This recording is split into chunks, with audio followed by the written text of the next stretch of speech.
ನೀವು ಹೇಳಿದ್ರೆ 10ನೇ ಕ್ಲಾಸ್ ಆದ್ಮೇಲೆ ನಾನು ಊರಿಗೆ ಬಂದೆ, ಅವಾಗ ಗೊತ್ತಾಯ್ತು ನನಗೆ ಅನಾಥಾಶ್ರಮದಲ್ಲಿ ಬಂದು ಹುಡುಗ ಆ ಆ ಲೈನ್ ಕೇಳುವಾಗ, ಈಗಲೂ ನಾನು ಆ ಲೈನ್ ನಿಮ್ಗೆ ಹೇಳುವಾಗ ಏನ್ ಅನ್ಸುತ್ತೆ?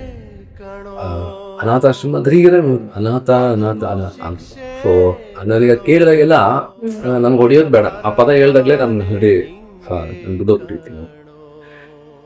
ಬಿದ್ದೋಗೋದಂದ್ರೆ ಒಂಥರ ಮಾನಸಿಕವಾಗಿ ಹಿಂಸೆ ಕೊಡೋದು ಅಂತ ಹೇಳ್ತಾರೆ, ಆ ಥರ ಅನ್ಸ್ಬಿಟ್ಟು ನಾವು ಸುಮಾರು ಜನರಿಗೆ ಹೇಳ್ತಾ ಇರ್ತೇವೆ. ಆ ಥರ ಪದ ಬೆಳೆಸ್ಬೇಡಿ. ಜನ ಇದೆ, ಪ್ರಪಂಚ ಇದೆ, ಸಮಾಜ ಇದೆ, ನಮ್ಮೂರಿಂದ ಯಾರೋ ಇರ್ತಾರೆ. ಹುಟ್ಟಿದವರಿಗೆ ನಂಗೆ ಅನ್ನ ಬೇಕಾಗಿಲ್ಲ. ಈಗ ನಮ್ಮ ಪ್ರಭು ಸರಿಗೆ ಅಣ್ಣ ಅನ್ಬೋದು, ಅಥವಾ ಚಂದು ಅವರಿಗೆ ಅಣ್ಣ ಅನ್ಬೋದು, ಯಾರಿಗೋ ಈ ಸುರೇಶ್ ಸರಿ, ಎಲ್ಲರೂ ನಮ್ಮವ್ರೆ ಅಂತ ನಾನು ಭಾಷಕೊಂಡಾಗ ಸಮಾಜ ನನ್ನನ್ನ ಹೇಳ್ಕೊಡುತ್ತೆ.